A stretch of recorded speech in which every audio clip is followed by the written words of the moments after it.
नमस्कार दोस्तों, चलिए जानते हैं आज राजस्थान की सभी बड़ी खबरों को बिना किसी देरी के। लेकिन वीडियो में आगे बढ़ने से पहले इस चैनल को सब्सक्राइब करके अपने जिले का नाम कमेंट जरूर करें। नागपुर में रक्षा मंत्री राजनाथ सिंह ने solar defence and aerospace limited के प्लांट से गाइडेड पिनाका रॉकेट सिस्टम को हरी झंडी दिखाई। इसी प्लांट से अब आर्मेनिया को गाइडेड पिनाका का निर्यात होगा। इस दौरान उन्होंने मीडियम कैलिबर एमुनिशन फैसिलिटी का उद्घाटन और रॉकेट असेंबली एरिया का निरीक्षण किया। रक्षा मंत्री ने डिफेंस प्रोडक्शन में प्राइवेट सेक्टर की भूमिका की सराहना करते हुए आत्मनिर्भर भारत को मजबूती मिलने की बात कही। उन्होंने कहा कि भारत गोला बारूद उत्पादन का ग्लोबल हब बनने की ओर बढ़ रहा है। पहले एमुनिशन की कमी से आधुनिक हथियारों का पूरा उपयोग नहीं हो पाता था, लेकिन अब हालात बदले हैं। भाजपा के कार्यकारी अध्यक्ष नितिन नबीन का पार्टी का 12वां राष्ट्रीय अध्यक्ष बनना लगभग तय माना जा रहा है। वे आज भाजपा मुख्यालय में नामांकन दाखिल करने वाले हैं। नामांकन प्रक्रिया में राजनाथ सिंह, अमित शाह, जेपी नड्डा, नितिन गडकरी सहित कई वरिष्ठ नेता मौजूद रहे। सभी नेताओं ने नितिन नबीन के समर्थन में प्रस्ताव जमा किए। नितिन की पत्नी दीपमाला श्रीवास्तव ने कहा कि पार्टी ने हीरे की पहचान की है और मेहनत का फल मिला है। भाजपा ने 16 जनवरी को चुनाव की अधिसूचना जारी की थी। 14 दिसंबर 2025 को नितिन नबीन को कार्यकारी अध्यक्ष बनाया गया था।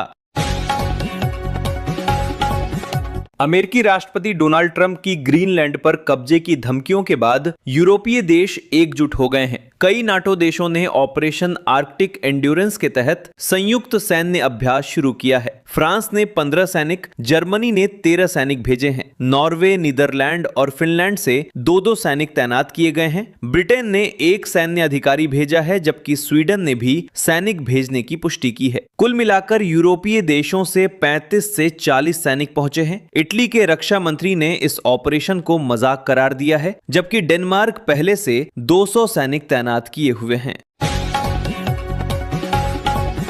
कांग्रेस नेता राहुल गांधी ने कोच्चि में पार्टी की महापंचायत में कहा कि आरएसएस और बीजेपी लोकतंत्र पर हमलों पर जनता को चुप कराना चाहते हैं। उन्होंने आरोप लगाया कि देश को कुछ बिजनेसमैन के हाथों बेचा जा रहा है। राहुल गांधी ने कहा कि कांग्रेस ही संविधान को बचा सकती है और ऐसा होने नहीं देगी। उन्होंने पंचायतों और नगरपालिकाओं को मजबूत करने पर जोर दिया। 73वें और 74वें संविधान संशोधन का जिक्र करते हुए कांग्रेस की भूमिका याद दिलाई। इससे पहले राहुल गांधी ने कलामासेरी में डॉक्टर एम लीलावती को प्रियदर्शिनी साहित्य पुरस्कार देकर सम्मानित किया। उन्होंने एक व्यक्ति एक वोट की संवैधानिक बुनियाद को रेखांकित किया। महाराणा प्रताप सेना के राष्ट्रीय अध्यक्ष राजवर्धन सिंह परमार की ओर से अजमेर दरगाह में शिव मंदिर होने का दावा करते हुए सिविल कोर्ट में याचिका दायर की गई। सुप्रीम कोर्ट के वकील डॉक्टर एपी सिंह के माध्यम से पेश याचिका को कोर्ट ने सुनवाई के लिए स्वीकार कर लिया है। अदालत ने सभी पक्षकारों को नोटिस जारी किया है। अगली सुनवाई की तारीख 21 फरवरी तय की गई है। वकील के अनुसार 2022 में राष्ट्रपति को लगाई गई याचिका का भी उल्लेख किया गया। कोर्ट ने राजवर्धन सिंह परमार को प्रथम याचिकाकर्ता माना है। मामला अब कानूनी प्रक्रिया के तहत आगे बढ़ेगा। जालोर जिले के सबसे बड़े ग्रेनाइट एसोसिएशन के चुनाव परिणाम सोमवार को घोषित हुए, जिसमें रामकिशन रणवा ने पूर्व अध्यक्ष लाल सिंह राठौड़ को 73 वोट से हराकर जीत दर्ज की। जीत की घोषणा के बाद माहौल अचानक बिगड़ गया और राठौड़ समर्थकों ने मतगणना केंद्र में घुसने की कोशिश की। इस दौरान पुलिस और समर्थकों के बीच आमना सामना हुआ। राठौड़ समर्थकों ने जाति आधारित टिप्पणी का आरोप लगाते हुए व्यापारिक बहिष्कार की चेतावनी दी। वहीं लाल सिंह राठौड़ ने फर्जी वोटर लिस्ट का आरोप लगाकर दोबारा काउंटिंग की मांग दर्ज कराई। हालांकि पहले राउंड से ही रणमा लगातार बढ़त बनाए हुए थे और उन्हें 547 जबकि राठौड़ को 474 वोट मिले।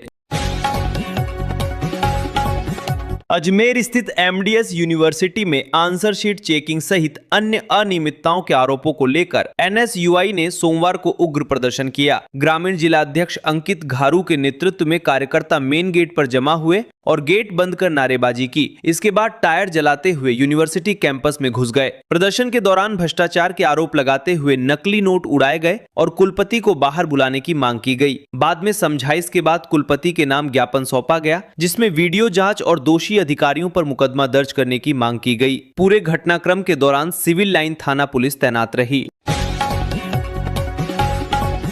भीलवाड़ा जिले के आसिंद कस्बे के स्वर्ण कलाकार धनराज सोनी ने मेवाड़ के प्रसिद्ध सांवरिया सेठ के लिए शुद्ध चांदी से बना विशेष आधार कार्ड तैयार किया है। यह कार्ड श्रद्धालुओं और ग्राहकों की मांग पर बनाया गया है और हूबहू भारत सरकार द्वारा जारी आधार कार्ड की तर्ज पर डिजाइन किया गया है। कार्ड पर भारत का राज चिन्ह, अशोक स्तंभ और सांवरिया सेठ की आकर्षक तस्वीर उकेरी गई है। इसमें नाम सांवरिया सेठ, लिंग पुरुष और जन्म तिथि भाद्रपद कृष्ण अष्टमी 3112 ईसा पूर्व अंकित की गई है। कार्ड के निचले हिस्से में मेरे सरकार मेरी पहचान का संदेश लिखा गया है। इसे बनाने में 60 ग्राम चांदी का उपयोग हुआ।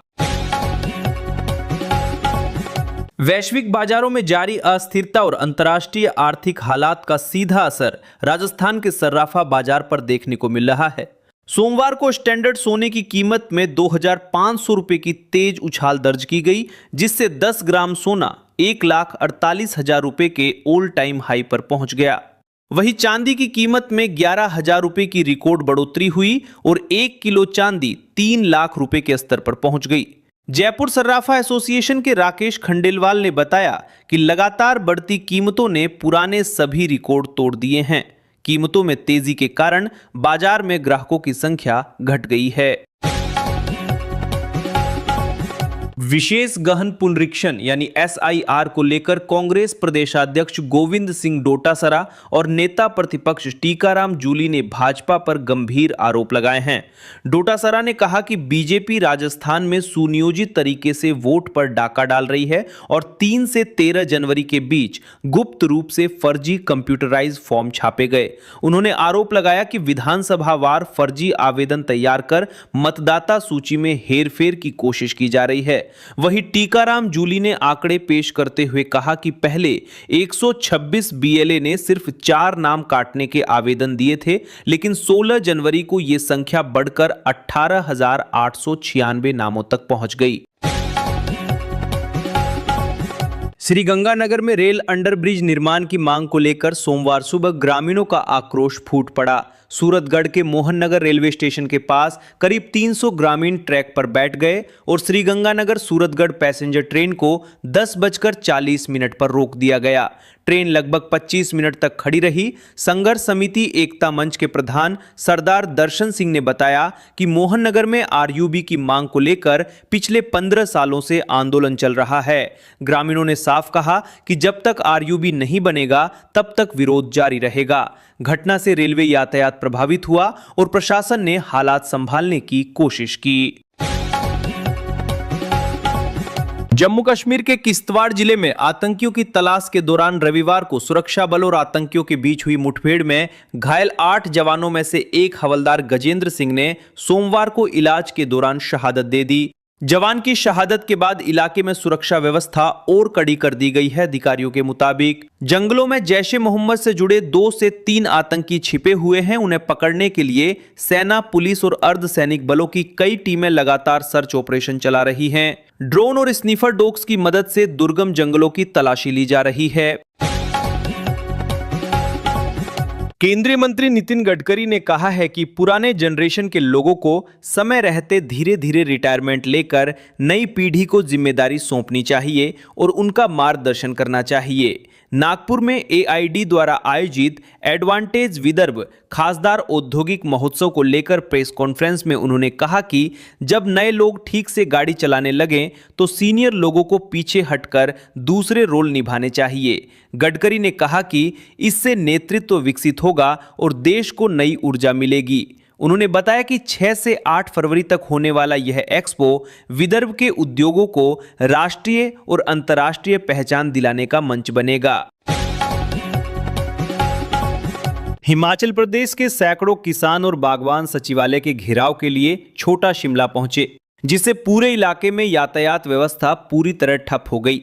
पुलिस ने सचिवालय के आसपास भारी बैरिकेडिंग कर रखी है और सुरक्षा बढ़ा दी गई है। प्रदर्शनकारी केंद्र और राज्य सरकार के खिलाफ जोरदार नारेबाजी कर रहे हैं। किसान न्यूजीलैंड के सेब पर इंपोर्ट ड्यूटी घटाने के फैसले का विरोध कर रहे हैं और सुप्रीम कोर्ट के आदेशानुसार लैंडलेस किसानों को जमीन देने के लिए स्पष्ट नीति बनाने की मांग कर रहे हैं। दिसंबर 2025 में न्यूजीलैंड के साथ हुए एफटीए के बाद हिमाचल के 2.5 लाख से ज्यादा सेब बागवानों की चिंता बढ़ गई है।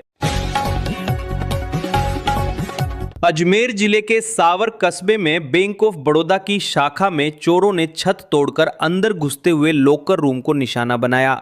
छत काटने और सरिये तोड़ने के लिए कटर और भारी मशीनरी का इस्तेमाल किया गया, जो मौके पर ही पड़ी मिली। प्रारंभिक जानकारी के अनुसार 2 लॉकर तोड़े गए हैं, जिनमें करोड़ों के गहने, नकदी और कीमती सामान होने की आशंका जताई जा रही है। हालांकि पुलिस और बैंक प्रशासन ने अभी तक आधिकारिक तौर पर नुकसान की राशि का खुलासा नहीं किया है।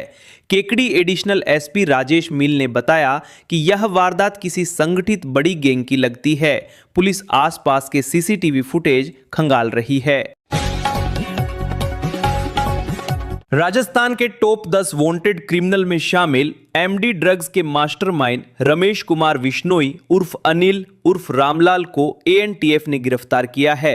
पूछताछ में उसने खुलासा किया कि वो खतरनाक एमडी ड्रग्स बनाने के लिए गूगल की मदद से सुनसान इलाकों में छोटे छोटे कमरे तलाशता था और हर कमरे के लिए करीब 1.50 लाख रुपए महीना किराया देता था।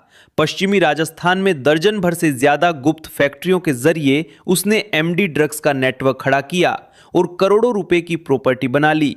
आरोपी दिसंबर 2025 से कोलकाता में किराए के फ्लैट में रहकर खुद को केमिकल बिजनेसमैन और केमिस्ट्री टीचर बताता था।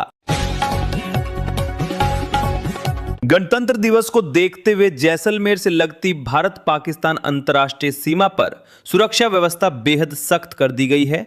सीमा सुरक्षा बल ने 22 जनवरी से 28 जनवरी तक चलने वाले विशेष अभियान ऑपरेशन सर्द हवा की तैयारियां तेज कर दी हैं।